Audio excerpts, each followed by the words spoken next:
창세기 산책 12번째 우리가 맡고 있는데요. 노아의 홍수 이야기를 4번째로 살펴보고 있습니다. 지난 주일에는 하나님께서 노아와 그의 가족들 그리고 암수 동물들을 배에 들여보내시는 장면을 살펴보면서 노아의 방주만이 구원 얻을 유일한 방법이다. 그리고 방주를 위해서 내가 수고하고 또 방주에 대해 잘 아는 것도 중요하겠지만 방주 안으로 들어가야 한다. 그리고 언젠가 이 방주의 문이 닫힐 때가 있다. 이런 것들을 함께 묵상했었습니다. 자, 오늘은 그 이후의 이야기인데요. 노아가 방주에 승선한 이후 성경은 홍수의 일련 과정을 매우 생생하게 전해주고 있습니다. 앞서 7장 17절에 보면 40주야로 쏟아진 폭우로 인해서 물이 많아져서 방주가 땅에서 떠올랐다. 이렇게 전해줘요. 또 18절에 보면 물이 더 많아져서 땅에 넘쳤고 방주가 물 위에 떠다녔다. 앞서 17절에는 떴다. 이렇게 떴다. 근데 18절에서는 이제 방주가 물 위에 떠다녔다. 표류했다라는 것이죠. 이 노아의 방주는 배이긴 합니다만 오늘날의 배처럼 그렇게 또 구조적으로 그렇게 생긴 배는 아니죠. 그냥 큰 박스 같은 그런 형태예요. 그러니까 일반 배들처럼 키가 있거나 돛이 있거나 닻이 있거나 그런 배가 아닌 것이죠. 그러니 방주는 물이 흐르는 대로 떠다닐 수밖에 없는 거예요. 하나님께서 거대한 방주를 만들라고 하시면서 이 배의 기본적인 요소들, 키를 만들거나 돛이나 닻을 만들도록 하지 않으셨다는 사실이 또 우리에게 교훈한 것이 있죠. 무엇인가요? 하나님의 사람들이 무엇에 의존해서 살아야 하는가? 하나님의 사람들은 무엇에 의존해서 살아가야 하는가를 다시 한번 교훈한 것이죠. 우리 저마다 자기 인생을 좌우할 좀 운전대 이 키가 있어야 된다라고 다 그렇게 생각하잖아요. 또 바람이 불면 바람을 잘 타고 다닐 그런 돛도 필요하고 물결이 거셀 때에는 내 인생의 이 방주를 견디게 하고 버티게 할 이 닷도 필요하다. 저마다 다 그런 것 좀 갖기 위해서 애쓰는 것 아닙니까? 좀 든든한 키를 갖고 나도 좀 바람 다 차길 좀 바라잖아요. 그죠? 부동산 바람이 막 거세다고 하는데 그건 남 얘기 같고. 그죠? 난 그런 거 할 줄도 모르고 그런 거 뭐 배워본 적도 없고 어떤 사람은 그렇게 막 바람 잘 타가지고 뭐 돈도 벌고 출세도 하고 그러는 것 같은데 나는 세상 바람 탈 줄도 모르고 또 나는 뭔가 좀 내 인생을 버텨줄 그런 닷도 부족해서 거센 물결이 휘몰아칠 때 뭐 버틸 수 있는 능력도 부족한 것 같고 내 인생의 방주란 이렇게 구비된 것이 초라하거나 매우 미흡해 보일 때가 있는데 여러분 그러나 우리가 걱정하지 마시기 바랍니다. 누가 우리의 키가 돼요? 하나님께서 우리의 키가 되시고 하나님 우리에게 돛이 되시고 하나님께서 우리를 붙들어 주시는 닻이 되시고 방주는 그런 거예요. 자, 이어지는 19절에 보면 물이 더욱 넘침에 천하의 높은 산이 다 잠겼더라. 물이 더욱더 넘쳤다는 거예요. 많아졌다, 더 많아졌다, 이제는 더욱 넘쳤다. 그로 말미암아 어떻게 되었나요? 땅에 움직이는 모든 생물들, 새를 비롯해서 가축을 비롯해 들짐승을 비롯해 방주에 승선하지 못했던 모든 이 동물들이 다 죽게 되었고 모든 사람이 죽게 되었죠. 이렇게 온 천하를 집어삼킨 홍수의 물이 24절에 보니까 150일을 땅에 넘쳤다. 우리 이전 성경에서는 창의를 했다. 그렇게 전해줍니다. 이렇게 홍수가 점차 넘쳐나고 있을 때에 노아의 마음은 어땠을까요? 이 성경의 연대를 따라가다 보면 노아가 방주에 머문 기간은 대략 382일쯤으로 그렇게 추산이 돼요. 노아가 600세 되던 2월 17일에 홍수가 시작되었고 1년 뒤인 601세 되던 해 2월 17일에 끝났습니다. 그러니까 1년하고 열흘이 더 걸린 것이죠. 그러니까 1년을 365일로 계산하면 홍수의 총 기간은 375일이 되는 것이고요. 또 노아가 홍수가 시작되기 전 7일 전에 홍수에 들어갔거든요. 그러니 노아가 방주에 머문 기간은 약 382일쯤 되는 것이죠. 이 기간 동안 노아는 어땠을까?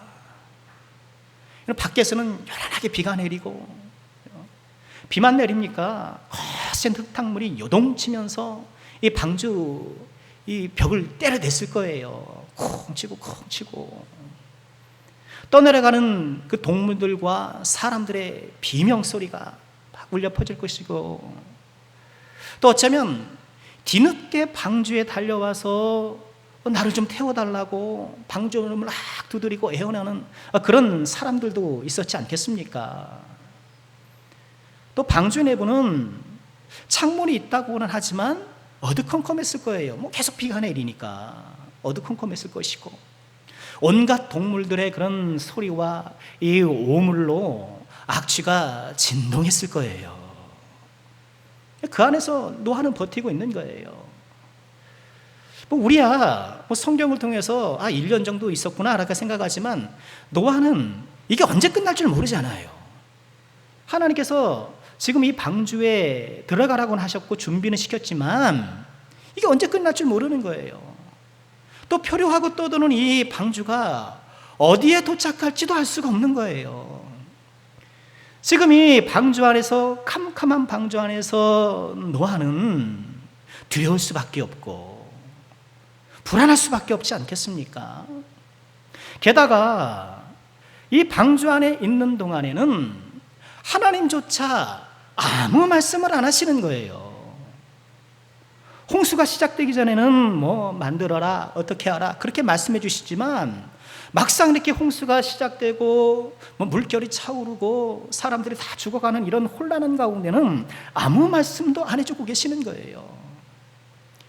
내 인생에 고난의 파도가 몰려오고 온갖 내 안에 오물 같은 그런 더럽고 힘든 모든 상황들이 내 안에 벌어지고 있고, 이것이 도대체 언제 끝나는지도 모르겠고 내 인생이 어디로 지금 흘러갈지도 모르겠고, 이렇게 불안하고 두려운 가운데에 하나님조차 침묵으로 일관하시는 그런 상황. 여러분, 우리도 인생 가운데에 이런 때를 경험할 수 있지 않겠습니까?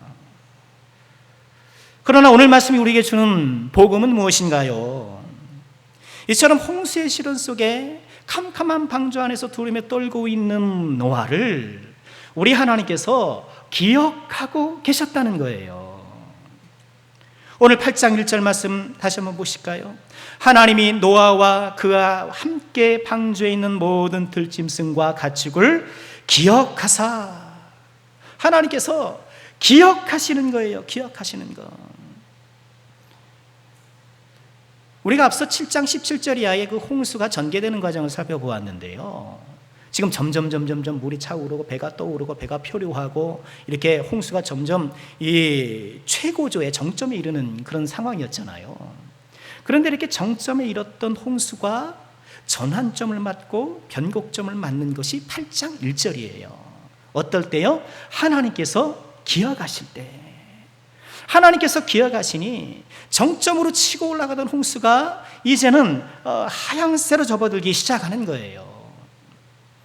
이 8장 1절에서 우리는 성경 안에서 매우 중요한 단어 하나를 만나요. 기억하다라는 단어. 기억하다. 이 자카르라는 단어인데요, 인도네시아 자카르 타 있잖아요. 타 빼면 자카르거든요. 자카르라는 단어, 하나님께서 기억하신다는 단어인데, 이 하나님께서 기억하신다는 것은 내가 깜빡 잊고 있었는데 버뜩 생각났다, 여러분, 그런 기억이 아니에요.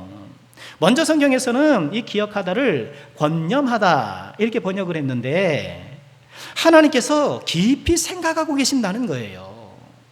캄캄한 방주 안에 갇혀서 어디로 가는지 언제 끝난지도 모르고 그렇게 불안에 떨고 있는데, 그러나 그 순간에도 하나님이 침묵하시는 것 같지만, 방치하는 것 같지만 기억하고 계시고 있다는 거예요.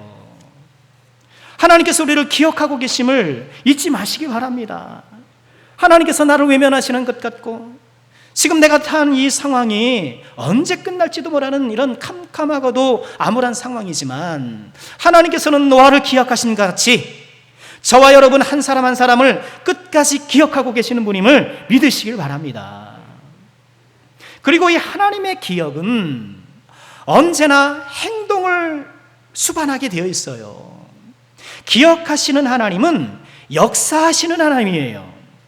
우리 1절 말씀 다시 한번 보실까요? 하나님이 노아와 그와 함께 방주에 있는 모든 들짐승과 가축을 어떻게 해요? 기억하사. 근데 기억으로 끝나는 게 아니에요. 기억하사 하나님이 바람을 땅 위에 불게 하심에 물이 줄어들었고, 하나님께서 기억하신 후에 바람을 불게 하셨고, 그로 말미암아 물이 줄어들기 시작한 거예요. 하나님의 기억은 언제나 행동을 수반해요. 하나님의 기억은 언제나 역사가 뒤따라요. 기억하시는 하나님은 역사하시는 하나님이세요.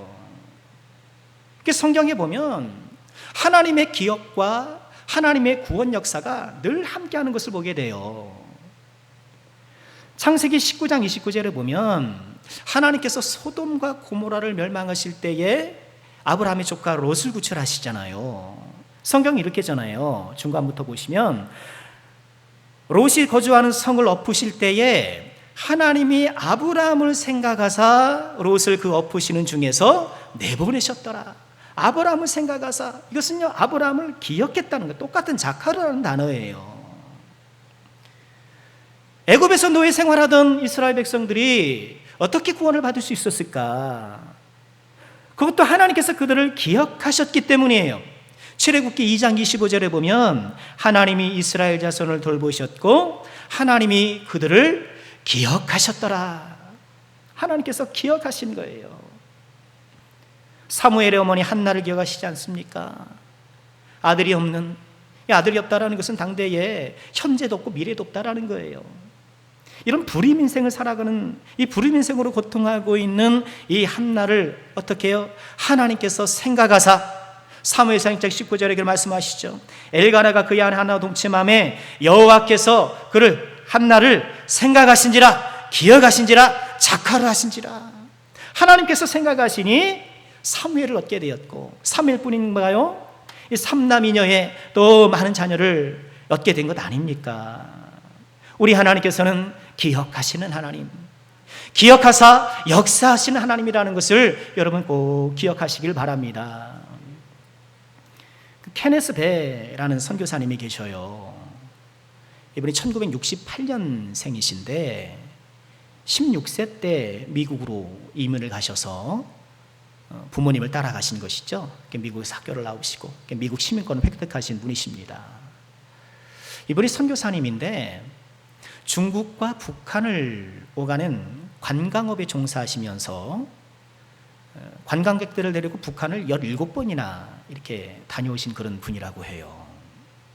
그런데 18번째 방문이었던 2012년 11월 3일에 무심코 가지고 들어갔던 외장하드, 우리 젊은 분 아시죠? 외장하드, 이 저장장치를 가지고 들어가면 안 되는데 하필 또 그때 좀 부주의했던 모양이에요. 그래서 본인도 이 글에서 내가 이렇게 부주의했는가 그렇게 자책하는 말들을 많이 하셨는데, 결국 그 외장하드에 있는 자료 때문에 체포돼요. 북한을 전복시키려 했다라는 죄목으로 기소를 당해서 15년 노동교화형을 선고받습니다. 신문의 과정들을 보면 이 외장하드에 이분이 선교사님이기 때문에 기독교자들이 가득 차 있는 거예요. 문서들, 사진들, 동영상들 이런 것들이 있는 거예요. 그럼 이제 북한 이제 이 공안들이 다 봤겠죠. 신문하는 거예요. 여리고 작전이 뭐냐? 우리 선교 사역하는 분들이 그런 여리고 작전 이런 걸 해가지고 여리고 성을 무너뜨리는 것을 이렇게 메타포로 해가지고 선교 활동을 하잖아요. 근데 그것도 북한 사람들의 눈으로 보니까 여리고 작전이 뭐냐? 또 그런 거예요. 공화국을 전복시키려는 것이냐? 영적 전쟁이 뭐냐? 그 전쟁의 배후가 뭐냐? 누구냐? 꼼짝없이 걸려든 거예요. 15년 노동교화형을 선고받고 노동교화소에서 고된 나날을 보내죠. 몸집이 꽤 좋았던 분인데 한번 20kg, 30kg 이렇게 쭉쭉쭉 빠져나가는 거예요. 또 하필 지병도 있었는데 그 병 때문에 또 더 고생하는 것이죠. 또 그 가운데 또 어머니의 편지를 받아보기도 합니다. 근데 편지가 놀라워요. 아들아, 너는 다니엘의 세 친구가 풀무불 앞에서 품었던 믿음을 품어야 한다. 지금 내게도 그런 믿음이 필요하다. 하나님은 얼마든지 너를 구해 주실 수 있어. 하지만 하나님이 너를 집으로 돌려보내 주시지 않는다 해도 묶인 채로 계속해서 그분을 위해 서 있어야 한다. 엄청난 어머니예요. 어머니의 편지를 받고 이 선교사님이 내가 선교사라구나. 그렇지, 내가 선교사지. 그걸 깨달은 거예요. 그때부터 기도가 바뀌었다고 그래요. 그러니까 하나님 저를 구해 주세요 해서 하나님 저를 사용해 주세요.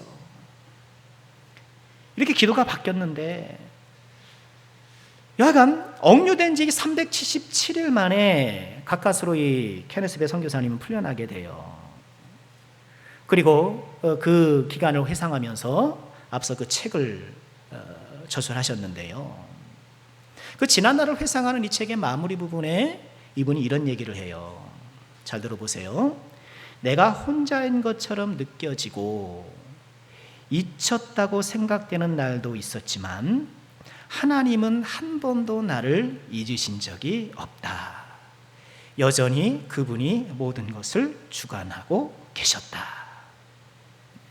노동교양을 받고 순간순간 내가 믿음으로 이겨낸다고는 하지만 여러분 항상 충만할 수는 없잖아요. 그 고된 노동 속에 이 불안한 미래, 내가 어떻게 될지 모르고 정말 내가 여기서 15년 동안 내가 살 것인가, 암담한 그런 상황 가운데서 하나님께서 나를 잊지 않으셨다라는 것, 하나님께서 그 가운데도 나와 함께 하시고 주관하시고 계셨다라는 것을 믿었던 것. 여러분, 하나님께서 우리를 잊지 않으심을, 당신의 자녀를 잊지 않으심을 잊지 마시기 바랍니다. 여러분, 사람들은 잊어버려요. 사람들은 잊어버립니다. 요셉이 감옥에 갇혔을 때에 이 바로의 신하들 꿈을 해몽해 줬잖아요. 술 맡은 가난장의 꿈을 해몽해 줬는데 요셉의 꿈 해몽대로 그대로 복직해서 다시 바로를 섬기게 되잖아요. 그 사람이 이제 감옥에서 나갈 때 요셉이 부탁합니다. 부탁하죠. 나가시면 저를 좀 기억해 주십시오. 그런데 이 사람이 깜깜하게 잊어버려요. 2년 동안 싹을 잊어버립니다. 여러분, 사람은 그래요. 사람은 자기가 받은 은혜를 쉽사리 잊어버려요. 여러분, 그러니 우리 인간관계 속에서 누가 나에게 베풀어주는 선의를 잊어버렸다고 해서 너무 섭섭하게 생각하지 마시기 바랍니다. 우린 다 죄인이라 그런 거예요. 그 사람 내가 그때 얼마나 자기를 위해서 그렇게 애썼는데 그걸 몰라주나? 그래서 인간이 그런 거예요. 사람이 그런 거예요. 그런 거 실망하지 마세요. 사람은 잊어버려요. 사람은 자기가 받았던 호의와 그런 위로를 다 잊어버리지만 하나님은 잊지 않으시는 거예요. 그래서 하나님께서 그 2년 뒤에 어떻게 해요? 이 술관원의 기억을 되살리게 하셔서 요셉을 기억하게 하셔서 요셉이 감옥에서 나오게 된 것 아닙니까? 세상은 기억 못하고 사람들은 잊어버리고 사람들은 알아주지도 않고, 그러나 하나님은 잊지 않으시는 것. 이사야 49장 15절에 이렇게 말씀을 하셔요. 여인이 어찌 그 젖 먹는 자식을 잊겠으며 자기 태어서 난 아들을 긍휼히 여기지 않겠느냐. 그들은 혹시 잊을지라도 나는 너를 잊지 아니할 것이라. 할렐루야. 나는 너를 잊지 아니할 것이라. 우리 인생 가운데에 시련의 파도가 거칠게 몰아치고 그 시련의 끝을 알 수 없고 어디로 가는지도 알 수 없는 그 가운데 하나님조차 침묵하여 암담한 그 자체로 방치된 듯한 그 순간에도 하나님께서는 잊지 아니하시고 기억하고 계신다는 것을 꼭 믿으시길 바랍니다. 우리를 깊이 생각하고 계십니다. 오늘 이 아침에 그 하나님을 바라보시기를 주의 이름으로 축원합니다. 기억하시는 하나님, 역사하시는 하나님이 우리와 함께 하십니다. 그러면 이렇게 기억하시는 하나님 앞에서 우리가 해야 할 일은 무엇일까요? 그것은 기다리는 것입니다. 이렇게 홍수가 휘몰아치고 끝을 알 수 없고 어디로 흘러갈지 모르는 이런 캄캄한 방주 안에 갇힌 노아가 해야 할 일은요, 기다리는 거예요. 창세기는요, 이 홍수가 진행되는 동안 노아가 기다렸다는 사실을 반복해서 전해요. 앞서 7장 10절에 보면 방주에 탑승한 후에, 방주에 승선한 후에 노아는 7일을 기다려야 했어요. 7일 후에 홍수가 임한 거예요. 저는 이 7일이 노아에게 가장 긴장되는 순간이었지 않았을까, 그렇게 생각이 들어요. 방주에 딱 올라서자마자 막 비가 내리기 시작하면 얼마나 좋겠어요. 방주를 다 태우고 방주에 다 탔는데 하루가 지나고 이틀이 지나고 사흘이 지나고 비 한 방울 떨어지지 않는 거예요. 노아를 비웃던 사람들이 아마 배꼽을 뺐을 거예요. 요란 떨더니 저 배에 탔는데 하늘 멀쩡한 거 보라고, 하늘 멀쩡한 거 보라고. 더 비웃고 조롱했을 거예요. 노아의 가족들도 좀 흔들리지 않았을까요?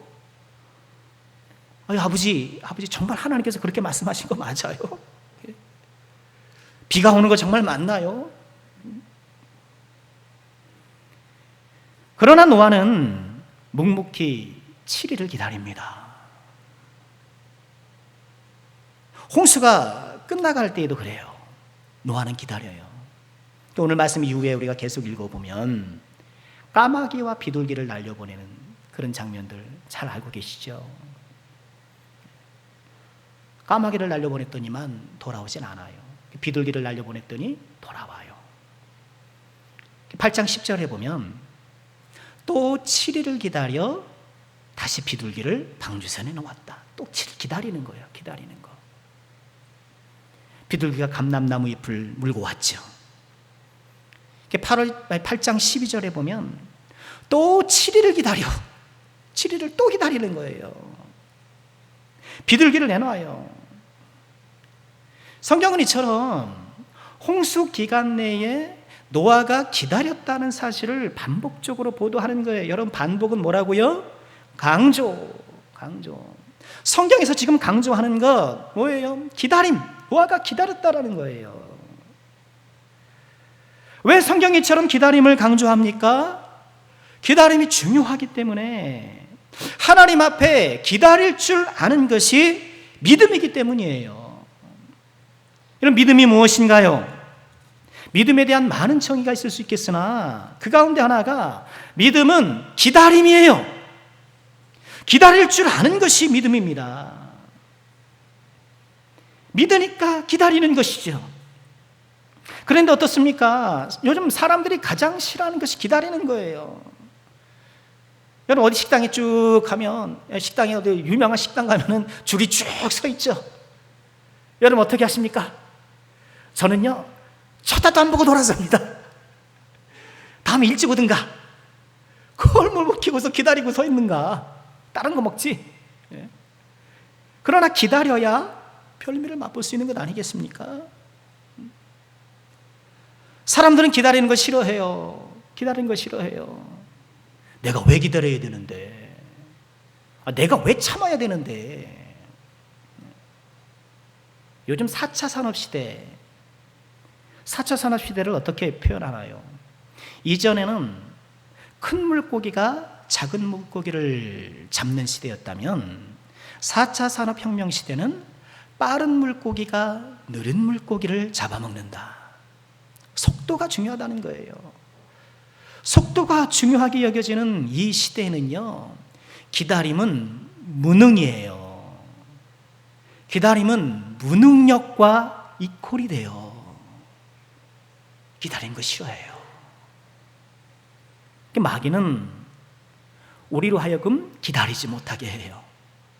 우리 안에 자꾸 조급증을 유발시켜요. 디모데후서 3장 이하에 나오는 그 말세의 여러 증상들 보면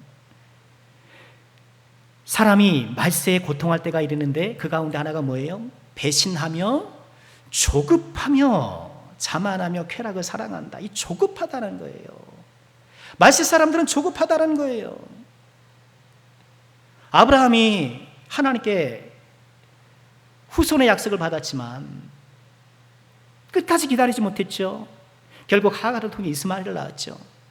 그 결과 지금도 이스마엘 자손과 저렇게 싸우고 있는 것 아닙니까? 지금도 분쟁하고 이렇게 가장 지구상의 화약고 중에 화약고 아닙니까?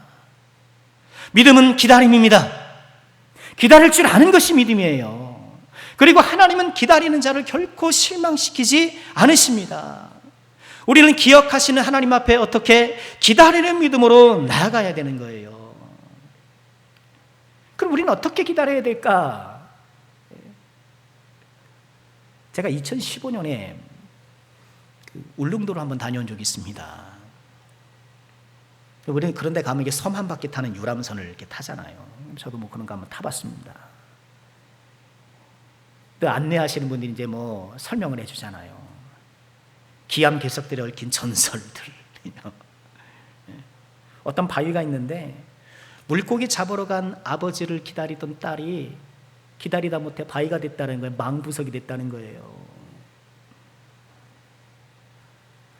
2016년 그 이듬해 8월에 제가 이 군산에 왔었습니다. 제가 2017년 5월에 여기 우리 교회에 왔으니 10개월 뒤에 군산으로 부임을 오리라고는 그때는 조금 더 생각하지 못한 때예요. 전혀 생각하지 못한 때예요.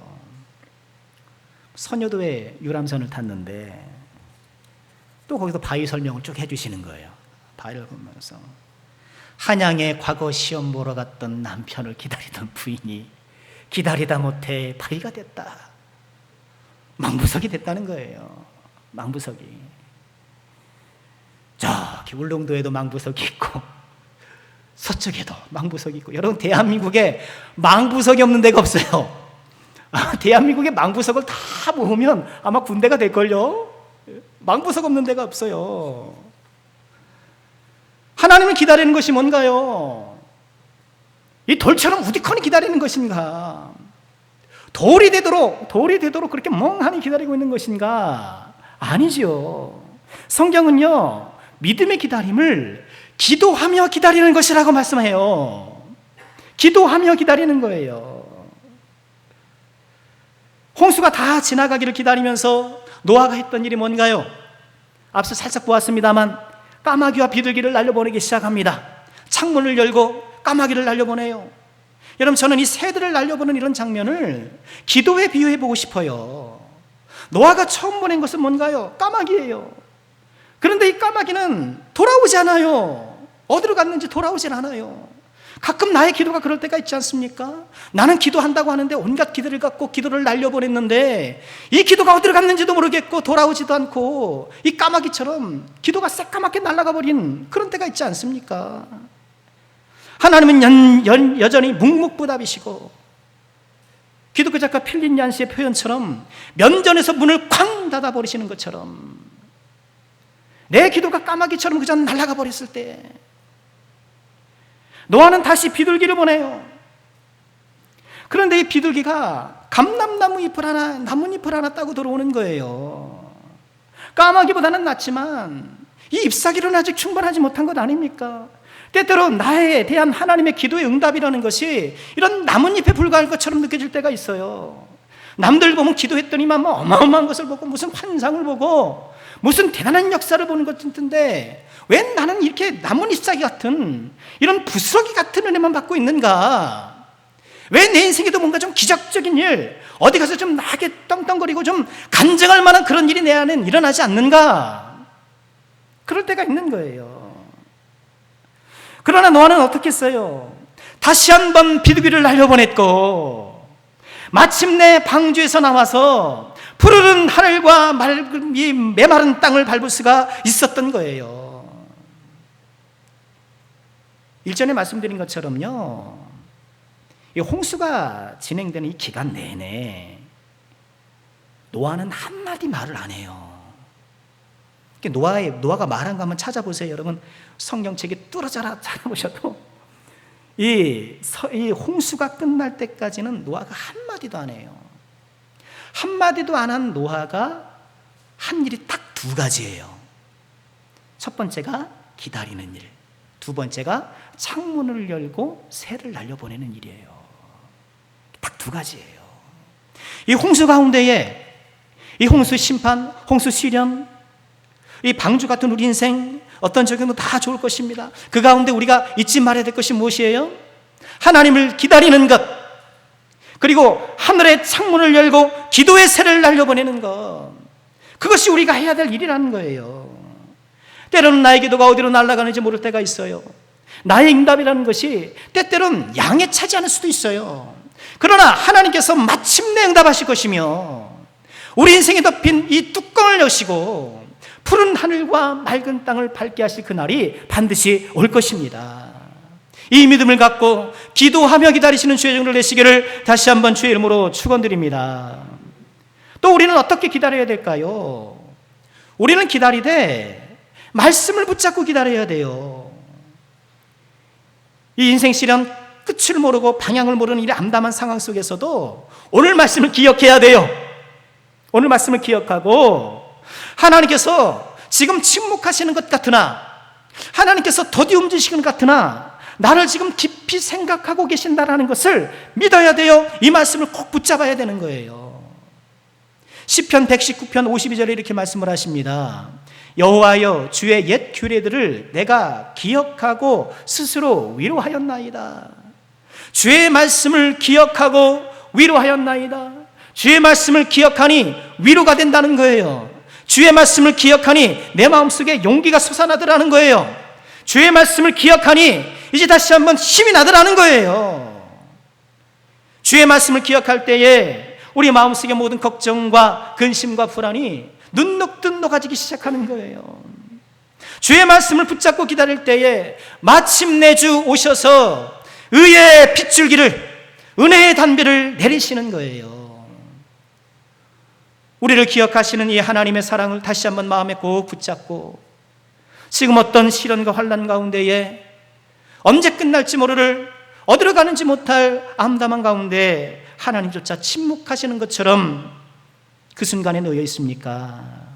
오늘 말씀을 기억하시길 바랍니다. 기도하며 기다리시길 바랍니다. 우리 하나님은 기다리는 자에게 실망을 끼치는 분이 아니십니다. 말씀을 마치겠습니다.